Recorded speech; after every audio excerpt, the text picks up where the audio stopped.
ايه رأيكم بقى في الجمال والحلاوة دي؟ احلى طبق سمك بالبطاطس كده في الفرن يستاهل بقكم. يلا بينا نشوف عملت صينية السمك في الفرن ازاي، وبالتركات وبالخلطة الجميلة تخلي طعمها حلو ولذيذة. كله ني في ني من غير اي قلي ولا الكلام ده. يلا بينا نشوف الوصفة دي اتعملت ازاي. ما تنسوش اللايك والشير والكومنت الجميل لقناتي وصفة شيماء. بقدم لكم فيها المحتوى بتاعها عبارة عن الوصفات منفصلة عن الروتين. يلا بينا نشوف الوصفة اتعملت ازاي. اللهم صل وسلم على سيدنا محمد عليه أفضل الصلاة والسلام. ويلا بينا نشوف المقادير والوصفة دي اتعملت ازاي. النهاردة هعمل معاكم صينية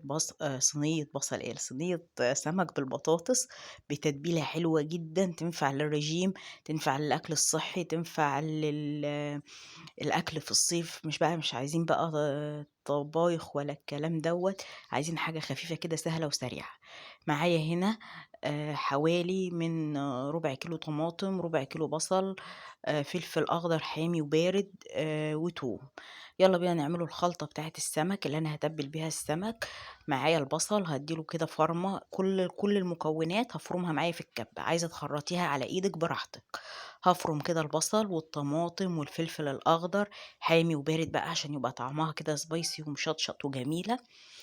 متنسوش بقى اللايك والشير والكومنت الجميل على قناتي وصفة شيماء، باقدّم لكم فيها وصفات حلوة ولذيذة كده وسهلة وعلى قد الإيد. هنا بقى حطيت الطماطم والبصل والفلفل وهافرمهم في الكبة. ممكن تقللي الخلطة، ممكن تزوديها، دي براحتك. خلاص أنا مزودة هنا الخلطة عشان إحنا بناكلوها، بنغمسوا بيها الرز أو بناكلوها بعيش أو ممكن تاكليها حاف بالمعلقة. لو أنتِ عاملة ريجيم ومش بتاكلي ولا رز ولا عيش، ممكن تاكلي الخلطة ديّة بالمعلقة مع السمك، بيبقى طعمها حلو جدًا. يبقى هنا ديّة فرمت في الكبة بصل وطماطم وفلفل بالكمية اللي أنتِ حاباها. خلاص، هاخد بقى هنا معلقة توم حلوة كده، وأنتم زي ما أنتم عارفين إن السمك بيحب التوم والكمون والليمون.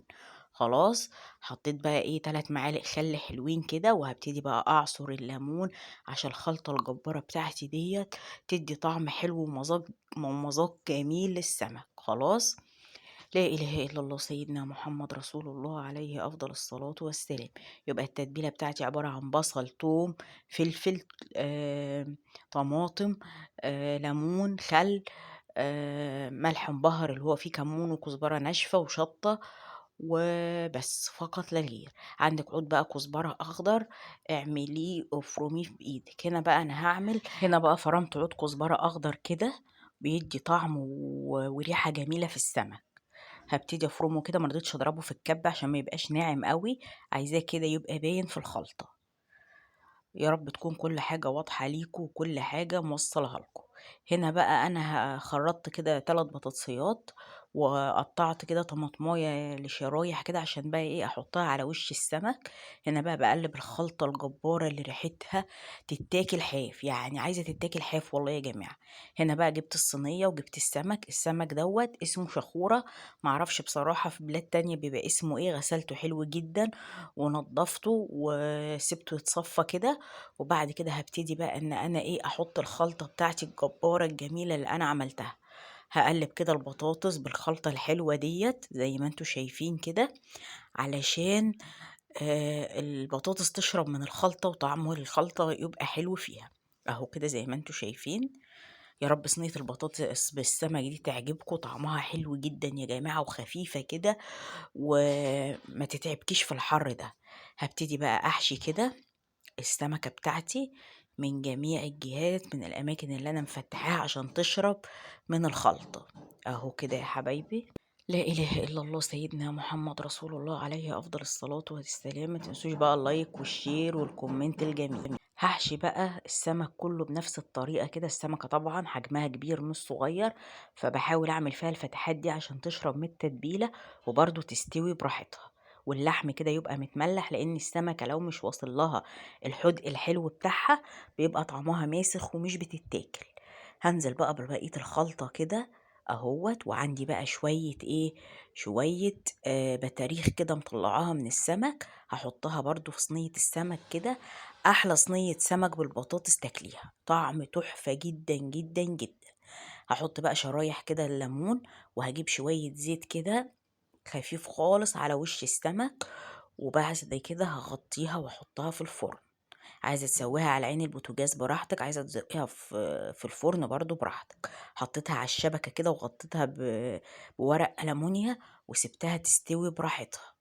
ريحتها يا جماعة كانت جايبة آخر الدنيا، طعمها حلو جدًا، جدًا، جدًا، بالهنا والشفا على اللي أكل منها.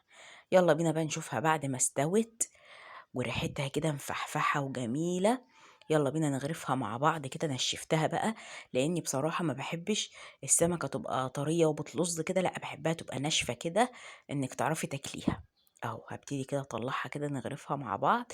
السمكة بسمكتها، ولا مهرية ولا الكلام ده، السمكة حجمها كبير ما شاء الله، عطيتها السوا بتاعها الكافي. والبطاطس البطاطساية ببطاطسيتها ايه يعني البطاطس سليمة ومش مهرية، شايفين متماسكة زي ما هي بس مستوية. اهو كده يا حبايبي زي ما انتوا شايفين. يا رب وصفة النهاردة تكون عجبتكم. مستنية اللايك والشير والكومنت الجميل لقناتي. وصفة شيماء كده بقدم لكم فيها الوصفات الحلوة، يا رب تعجبكم. وصفات كده خفيفة وعلى قد الايد. انا عارفة ان اليومين دول مفيش حاجة على قد الايد، بس بنحاول ان نعمل حاجات بسيطة. اهو بصوا السمك بقى، الله الله على الجمال وعلى الحلاوة. كان نفسي بصراحة افتح لكم سمكة كده واوريكم قلبها ابيض من جوه ومستوية، بس الحمد لله قدر الله ما شاء فعل. التليفون طلع مش بيصور المقطع ده. كنت فاتحة سمكية كده وبوريها لكم من جوه، بس الحمد لله.